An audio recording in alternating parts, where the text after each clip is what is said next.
My body froze before my mind could process the horror unfolding before me. Robert was on his knees, hands desperately clutching Claire's, his voice cracking with raw panic. "Claire, leave my son. Leave Jacob now," he begged, eyes wild, sweat beading on his forehead.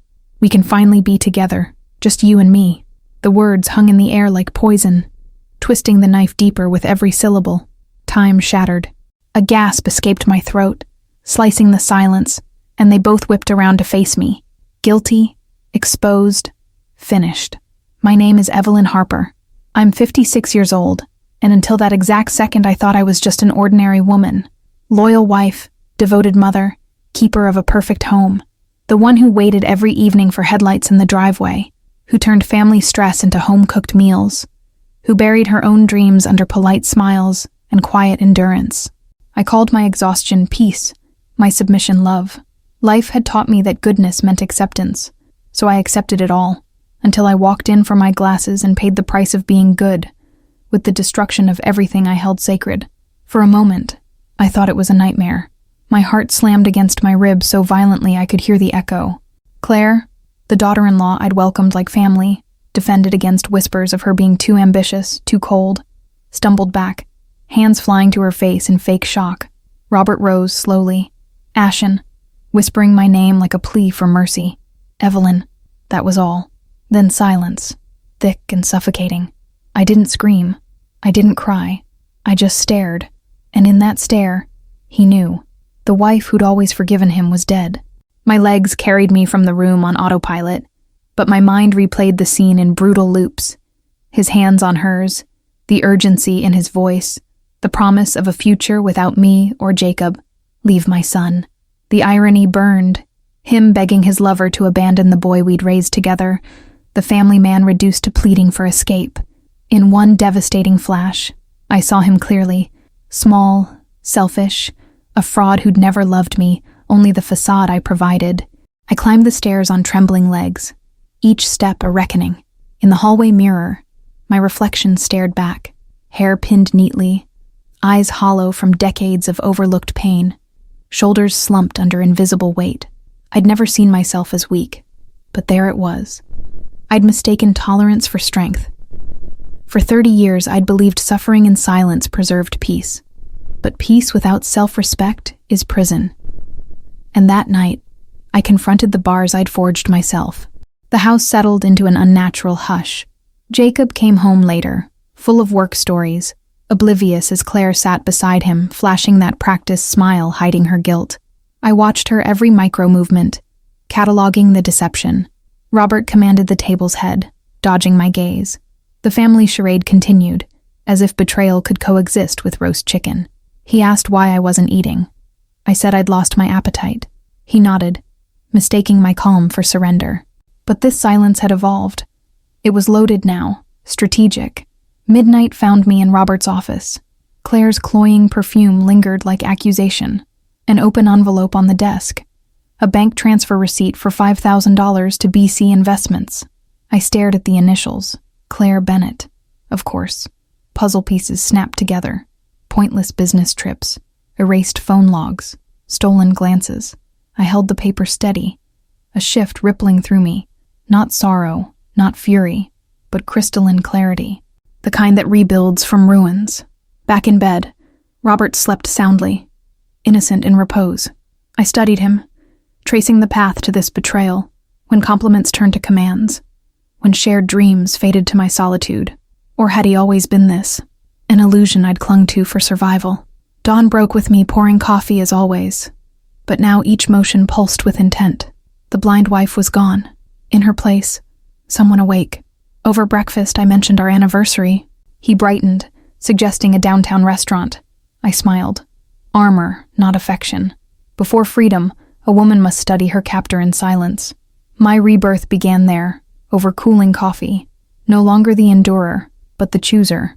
And you? Would you stay silent? Or stare down the truth, even if it incinerated everything? Morning arrived, pretending nothing had happened. The house smelled of toast and routine, as if betrayal could dissolve overnight. Robert hummed under his breath while reading the paper.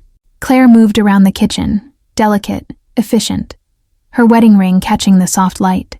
I watched them both in the quiet hum of breakfast, my hands wrapped around a cup of coffee that had already gone cold. Every sound, the scrape of butter on toast, the clink of silverware, felt exaggerated, a cruel reminder of how normal evil can look when it wears a smile. Jacob kissed me on the cheek before heading to work, telling his father he'd meet him later for a client call. When the door closed behind him, the silence that settled wasn't peace. It was pressure. Robert cleared his throat. "Did you sleep?" he asked, still hiding behind the newspaper. I answered, barely. He muttered something about allergies making him restless, as though excuses could erase the image of him kneeling before Claire. She kept washing dishes, face turned away, trembling just enough for me to notice. It wasn't rage that filled me. It was observation. I listened to his breathing, the way his fingers tapped the table when he lied. I studied Claire's posture, the nervous tap of her heel. They thought they were controlling the narrative, but I had stopped playing my role. Every lie they told built a wall between us, and brick by brick that wall was beginning to cage them, not me. When they both left the house, I stayed behind, wandering through the rooms like an archaeologist excavating her own life. I touched the framed family photos, the ones that once proved we were happy. Now they felt staged, false. In the living room drawer, I found Robert's old journal. Nothing incriminating, only business notes and travel plans. But beneath that layer of domestic normalcy, something darker pulsed, invisible but undeniable. I checked the desk again. Another receipt, different date, same account. BC Investments. My breath caught. The money wasn't random. It was steady, planned, organized. They weren't just betraying me.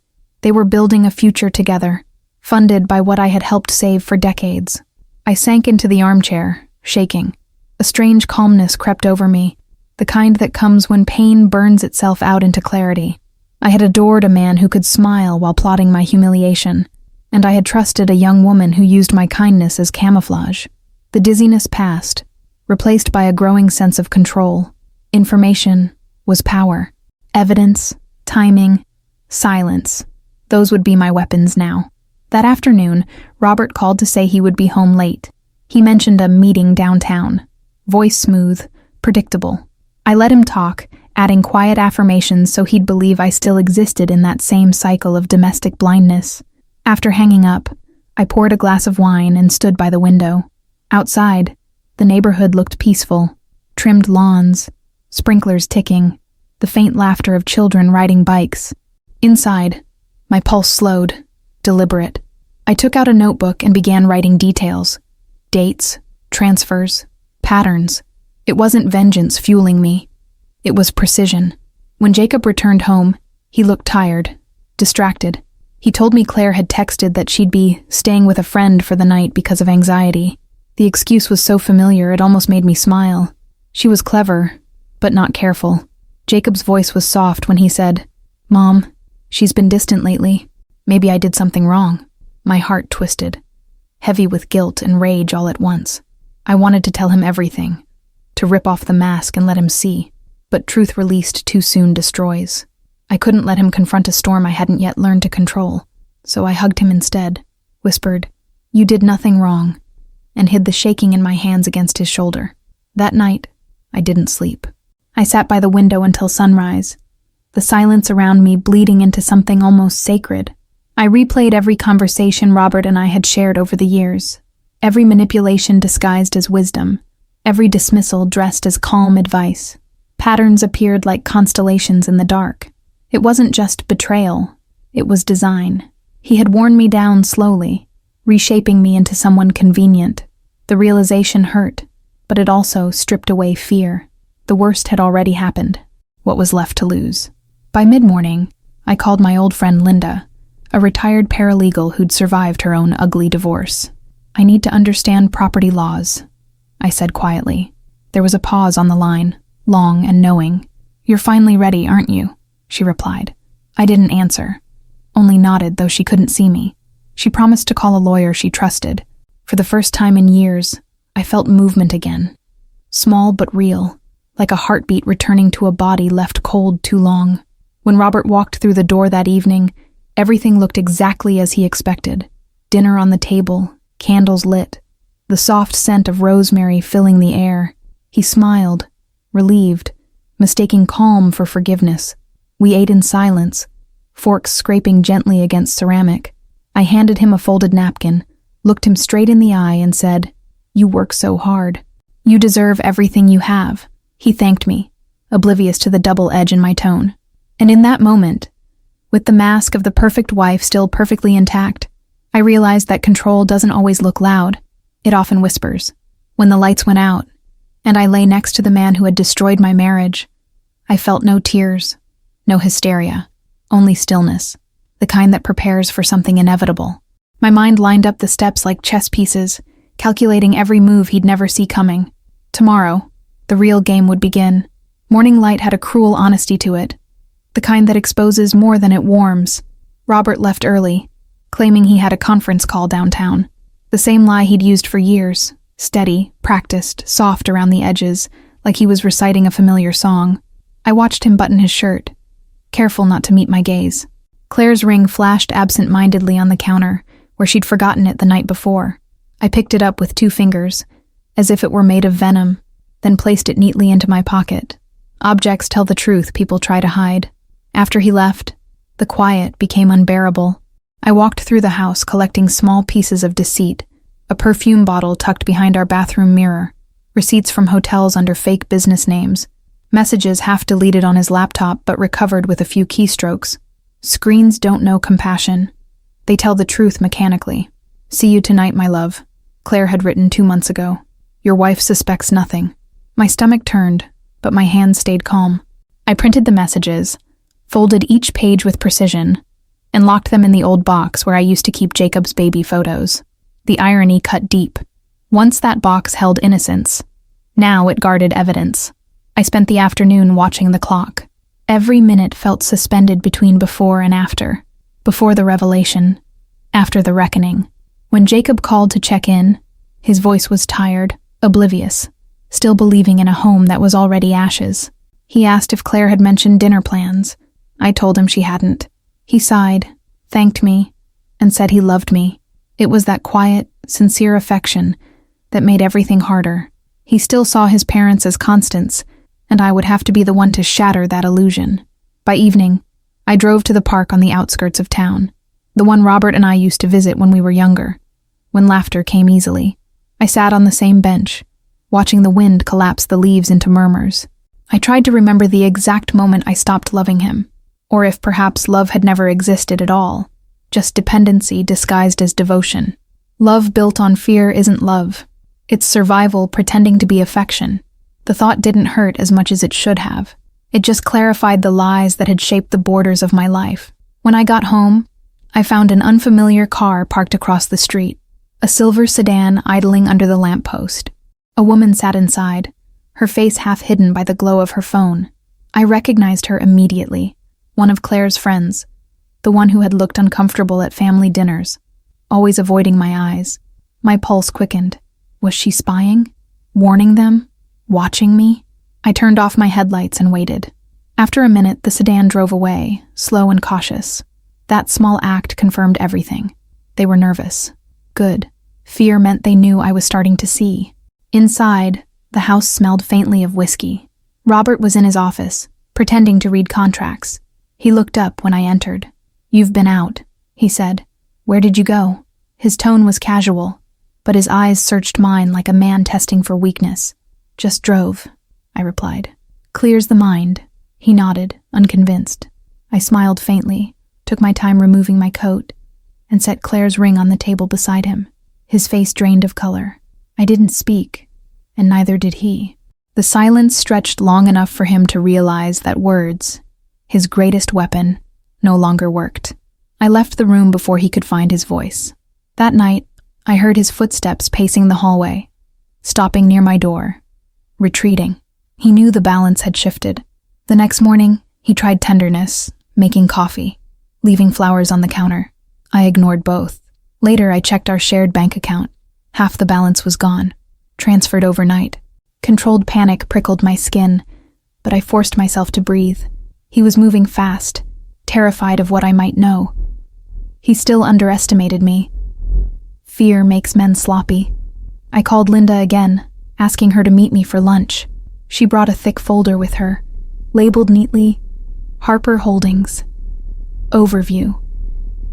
I hadn't asked her to dig that deep, but she smiled and said, "You'll need this later." Inside were notes on property deeds, accounts, and business assets. Reading through the numbers, I discovered something unexpected. Robert had been transferring company profits through shell entities for years. It wasn't just infidelity, it was betrayal under the law. I felt a strange surge of satisfaction, not triumph yet, but the quiet power of truth aligning into shape. "I can get you a lawyer who deals with high-profile asset concealment," Linda said between sips of iced tea. "But you'll have to start documenting immediately. Dates, transfers, conversations. Anything you can verify." I nodded. She placed a small recorder in my hand. "If he tries to talk his way out again, record it." The object felt heavy, like responsibility more than metal. That night, Robert came home late again, whiskey on his breath, charm rehearsed. "You look beautiful," he said, in that voice he'd used when lies still worked. "Dinner tomorrow?" "Just us." I looked at him, studied him really, every gesture calibrated, every word laid like a trap. I tilted my head, smiling just enough to sell the illusion. "Tomorrow sounds perfect." The surprise in his eyes was almost humorous. He thought he'd won back control. When he left the kitchen, I turned on the recorder and whispered the date. Then, carefully, I placed it inside the drawer near his office, hidden under a stack of papers I knew he never touched. The sound of my own voice on the tiny device shook me more than I expected. Not fear, anticipation. I was no longer the woman collecting his lies. I was building my own truth. Later, lying in bed, I stared at the ceiling and listened to the faint hum of the refrigerator downstairs. The world hadn't changed. I had. My silence had become strategy, and while he slept soundly beside me, I realized something terrifying and liberating all at once. I no longer wanted him to love me. I wanted him to fall. A soft creak from the hallway broke the stillness. I held my breath. Footsteps, slow, deliberate, moving toward the office. The doorknob turned, once, twice, then a faint metallic click. I closed my eyes, pulse surging as realization hit. He was in the office, checking the drawer. The sound of that drawer opening sliced through the darkness like a whisper with teeth. I didn't move. Every instinct screamed for me to get up, to catch him there with his hands rifling through the papers, but I stayed still, letting the silence disguise my awareness. Years of pretending taught me the power of quiet. Through the half-open door, I saw a thin stripe of light from the office spill into the hall. Robert's silhouette bent forward, shoulders tense, breathing uneven. He was searching, maybe for proof that I'd found something, maybe for the woman he used to control. He would find neither. A few minutes later, the drawer clicked shut. His steps retreated down the hall, and the light disappeared. I waited until the house settled again into that slow rhythm of sleep before slipping out of bed. Barefoot, I crossed the cold floor, the boards remembering old echoes of arguments swallowed instead of spoken. In the office, the drawer was slightly out of place. He'd touched everything but hadn't seen the recorder hidden deeper, beneath a false bottom Linda helped me create earlier that day. That thought made me smile, an unfamiliar curve of the mouth that felt dangerously close to satisfaction. When morning came, I looked at Robert differently. Every word he spoke left a trail I could follow. Every gesture revealed weakness. Betrayal had stripped away the softness from my perception. Now everything was sharp, deliberate. He offered me breakfast as if the night never happened, as if deception could be smoothed over with eggs and coffee. I accepted politely, watching the way his hand trembled slightly when he poured sugar into his cup. Fear is a delicate perfume. It reveals itself in the smallest motions. I had an appointment downtown that afternoon, a charity meeting, I told him casually. In truth, I met the lawyer Linda had recommended, Martha Lyle, a woman whose calmness carried the weight of battle scars. Her office smelled of ink and quiet power. She didn't ask if I was ready. She could tell I already was. "What you're describing is classic financial abuse," she said after I laid out the receipts and evidence. "You've been minimized for years so he could move freely. We'll start by freezing any shared assets and tracing offshore accounts. But Evelyn, you need to be prepared. This will expose everything." I nodded. "That's the point," I said. She studied me for a moment, then leaned forward. "Do you want revenge or freedom?" The question hung between us, heavy and electric. I didn't answer right away. For so long, I believed the two were the same thing. But sitting there under those sterile lights, I understood the difference. Freedom, I said finally. Revenge just wastes time I've already lost. Driving home, a strange calm settled over me. The fear that once dictated my every step had evaporated, replaced by an unfamiliar awareness of control. I no longer felt small inside my own life. The world outside was sharp, enormous, alive, and I was part of it again. That evening, I set the table for dinner, careful, ritualistic. Robert came in later than usual, tie loosened, eyes restless. "You've changed your hair," he said, trying to sound light. I smiled. "Change is good." He stopped mid-sentence, studying me as if seeking a trace of the wife he once could manipulate. He didn't find her. The pause stretched long enough for discomfort to bloom in the air. He reached across the table for my hand. I didn't move. "Evelyn, talk to me," he said, voice low, uncertain. "You're distant." "I'm just tired," I replied evenly. Maybe we've both been living half-lives. His brow furrowed, confused, maybe even frightened by how calm I was. In silence, I watched him eat, the clink of silverware steady, mechanical. The wolf doesn't announce when it's done being prey. Later that night, the house carried the echo of settling wood and unspoken suspicions. I tucked the legal papers beneath the loose floorboard in the closet, alongside copies of the bank transfers. Each page felt like a brick in the foundation of my freedom. I slept restlessly, dreaming of water, tidal and violent, erasing the outlines of an old life. When I woke, dawn pressed pale fingers across the window. Robert was gone. The phone rang mid-morning. It was Martha. "He started moving larger sums," she said. "I need authorization to act fast." I gave it. When she hung up, I sat in silence, staring at the faint imprint of his coffee cup still on the counter. All his patterns were there, tiny ghosts of normality masking chaos. And in that moment, something inside me solidified. There would be no going back, no pretending ignorance for the sake of family peace. By evening, I received another call, this time from Jacob. His voice carried confusion and fatigue. "Mom, Dad's acting weird," he said. "He called me twice about work, but never mentioned what it was. Claire hasn't been home in days. Is everything all right?" My throat tightened.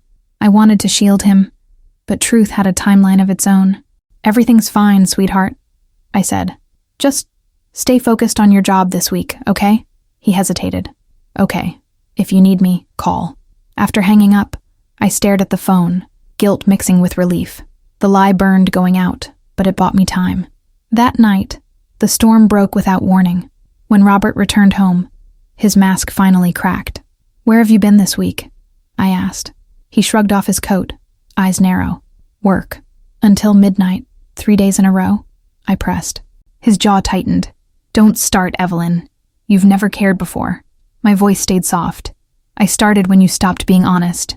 The flash of anger that followed was almost physical. He stepped closer, voice sharp. "What are you implying?" I met his gaze evenly. "You tell me."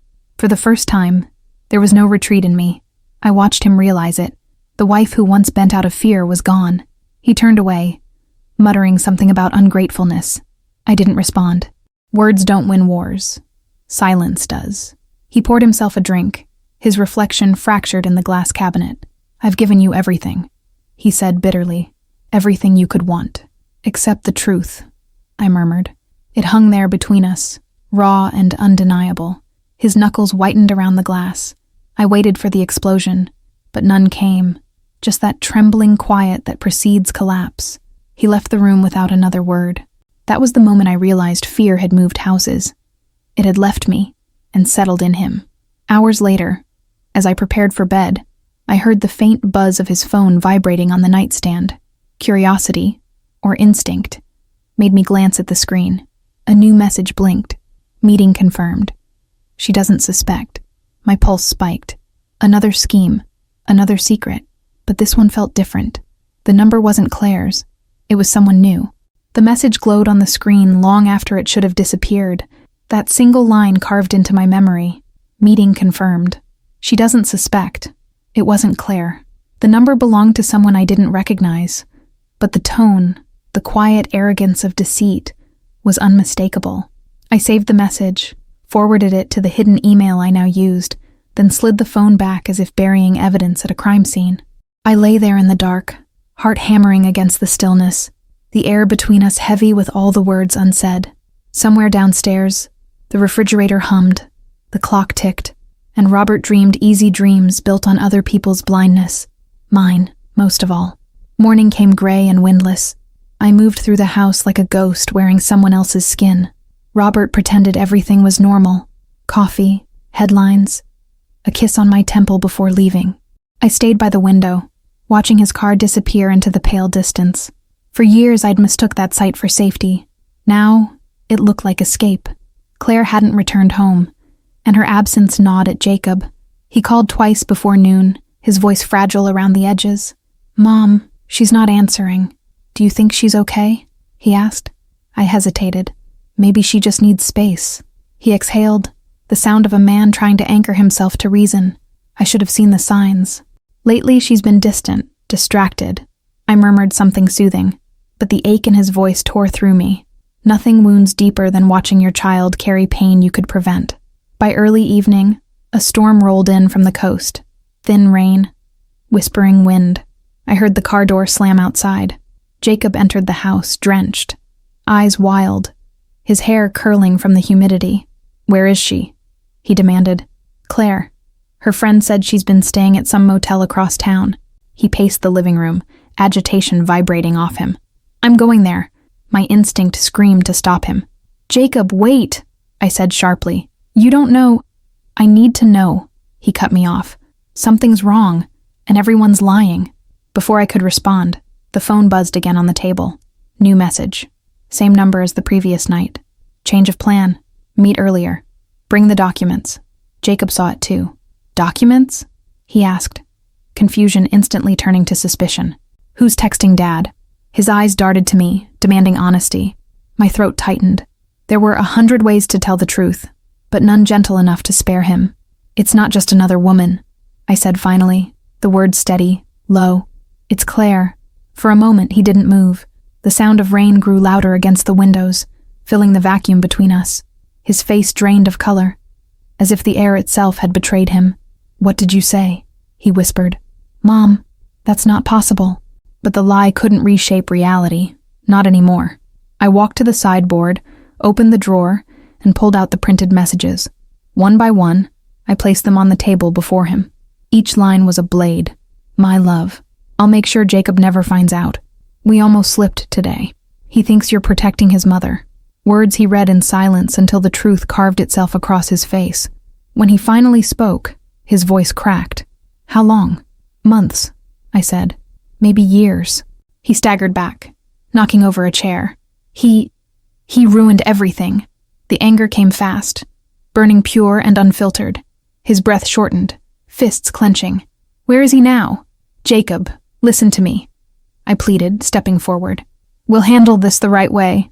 But reason had already lost its grip. "The right way?" he barked.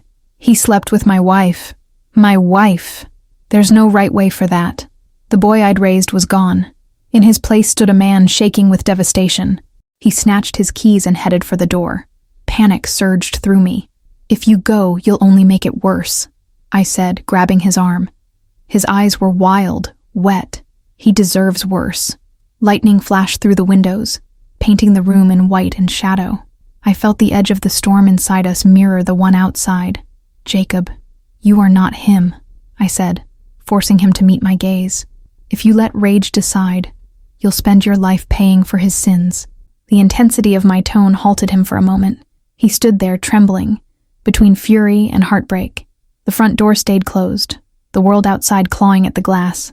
Then he collapsed into a chair, burying his face in his hands. "How could she? Mom, she looked you in the eyes every day." I couldn't answer, because betrayal that intimate doesn't come with a reason. It just exists, like a fire consuming oxygen. I reached out, placing my hand on his shoulder. "We'll get through this," I whispered, "but not by destroying ourselves." He looked up at me, eyes blazing with tears. "What are you going to do?"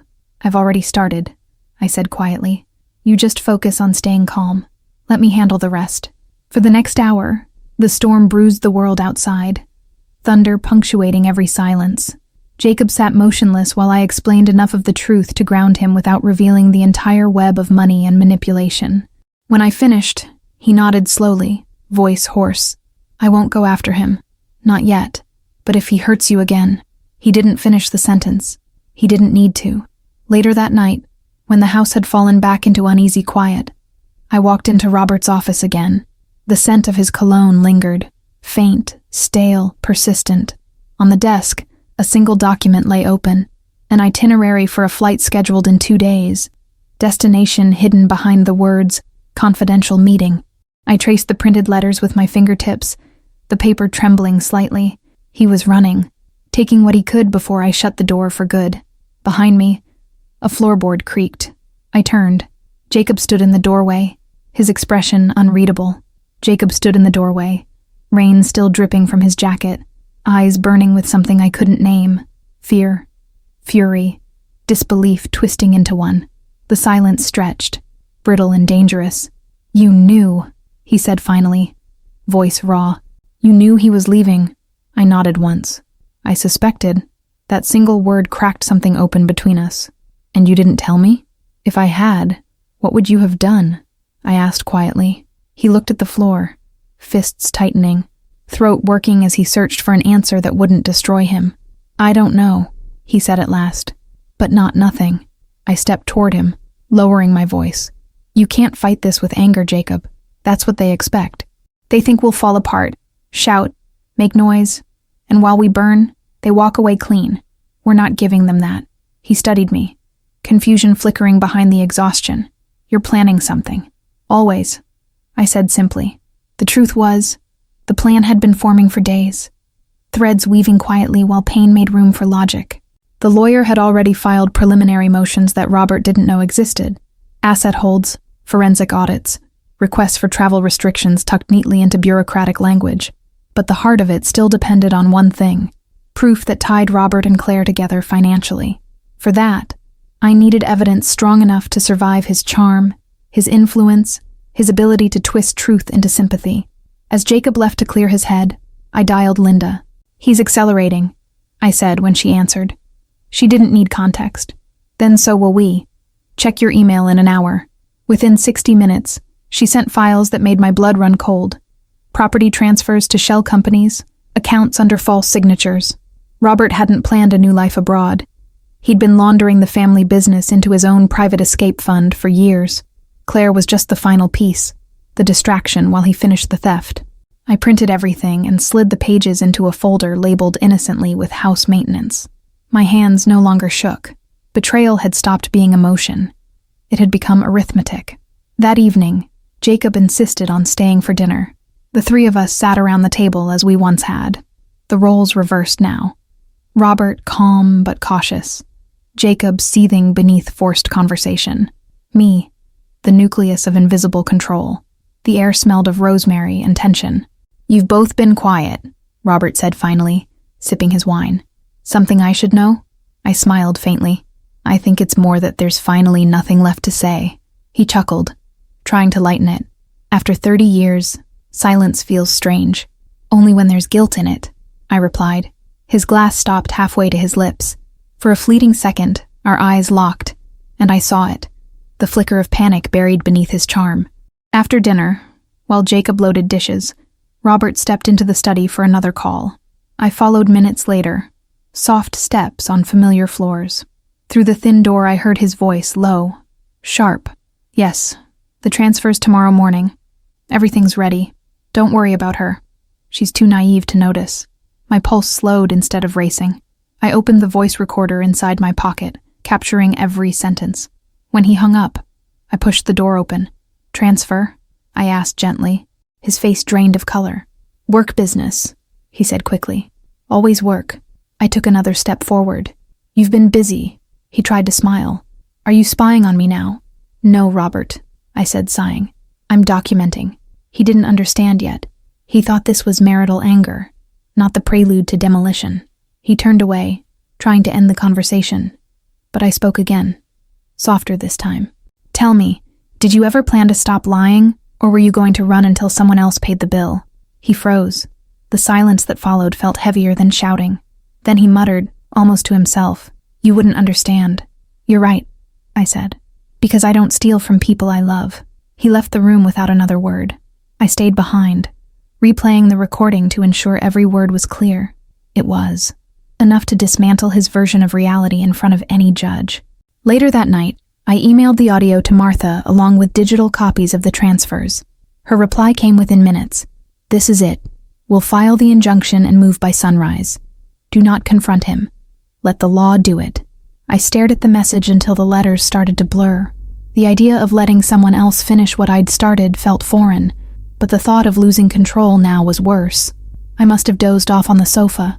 When I woke, the living room smelled faintly of smoke.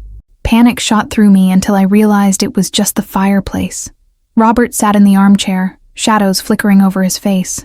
"Couldn't sleep," he said quietly. "You?" "Same." He looked tired, human for the first time in a long while.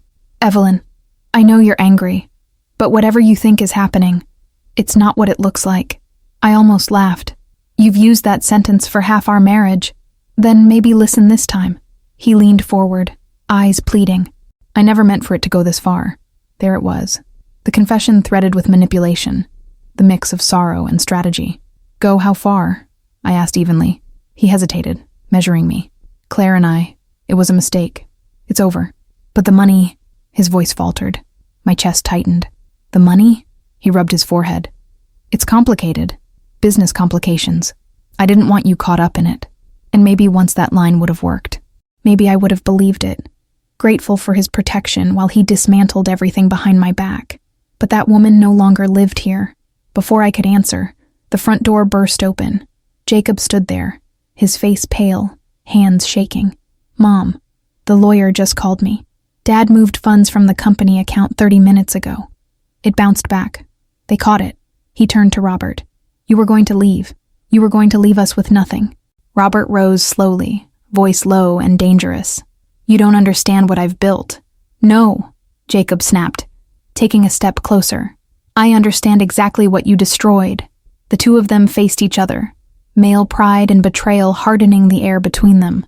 I moved instinctively between them. "Enough," I said. My voice was calm, commanding. It startled them both. "This stops here." But neither man moved. The sound of distant thunder rolled again, echoing the tension. Robert tried one last barb, bitterness spilling out like poison. "You always turn him against me. Even now. You did that yourself," I said. The moment fractured. Jacob's shoulders trembled, eyes glassy with hate and heartbreak.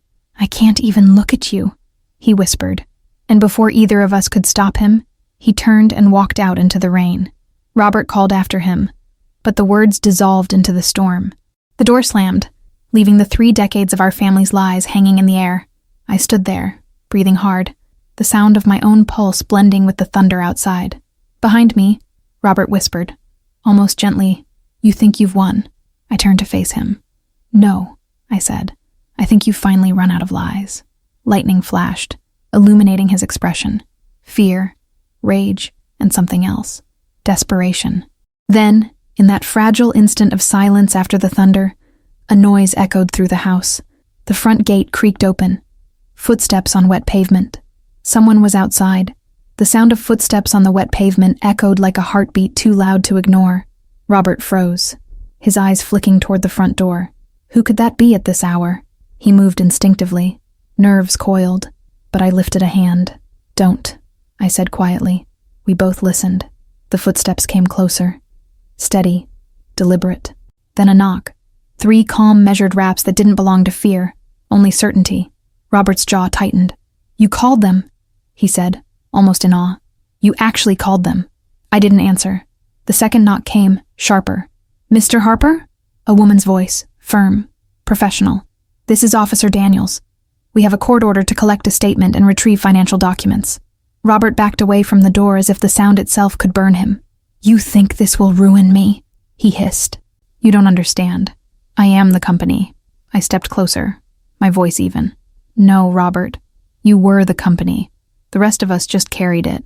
He turned toward me then, and I saw the first visible crack in the armor he'd worn all his life. Behind the polished rage was something almost childlike. Panic. Disbelief that his control had limits. "Evelyn, please," he whispered. "Let me fix this before it gets public. You don't have to do this." His hand reached for mine, trembling now. The same hand that once promised forever at an altar. The same one that had written checks to conceal his sin. I stepped back. The officers entered when I didn't object. Their uniforms glistened with rain. Their presence shifted the air. Robert tried to speak, but the lead officer cut him off with the efficiency of someone who'd seen every version of denial before. "Mr. Harper, we have a warrant for the seizure of your financial devices and records under claim of embezzlement and fraud." That last word landed like a gavel. He turned to me again. "You set me up." "I exposed what was already there," I said. They guided him through the house, collecting binders, hard drives, boxes of files. Every item removed felt like exorcism, the ghosts of deception leaving one by one. Jacob returned midway through, soaked, pale, eyes swollen from crying. When he saw the police, confusion replaced his fury. "Mom?" he whispered. I crossed to him, touched his arm. "It's done." Robert's voice filled the hallway, pleading now, desperate. "Jacob, tell them. Tell them your mother doesn't understand business. She's making a mistake." But my son didn't answer. He just stared at his father, the silence between them heavier than accusation. "You lied to me," Jacob said softly. "Every time you looked me in the eye, you lied." "You don't know what it takes to build a life," Robert snapped. "Sacrifice." "No," Jacob interrupted, voice breaking. "You don't know what it takes not to destroy one." When the officers led Robert outside, the storm had thinned to drizzle. The flashing lights painted the driveway in broken color. Red, blue, the rhythm of endings. I stood on the porch, watching him disappear into the back seat of the cruiser. He didn't look back. The sound of the door closing was strangely gentle, final in a way words could never be. Inside, the house felt cavernous, naked without his noise. Jacob sank onto the sofa, head in his hands. "I can't believe it," he murmured. "My whole life. Still yours," I said quietly. "Just different now." He looked up at me, eyes wet but steady. "You're the only one who saw it coming." "No," I corrected. "I just stopped pretending not to." For a long time, neither of us spoke. The rain whispered against the windows like it pitied us. Eventually, Jacob left to sleep, exhaustion outweighing pain. I wandered through the house, switching off the lingering lights. Each click echoed like closure. In the quiet, I found myself standing in the same office where it all began. The same room where love collapsed into revelation. The chair still bore the indent of his shape, the desk cluttered with remnants of a life mastered by illusion. I opened the window. The cool air smelled of rain and freedom, sharp and clean. Papers fluttered on the desk as if exhaling. From the distance came the faint hum of the city, indifferent, alive, waiting. I poured a glass of wine and sat down, letting my mind unspool what was left.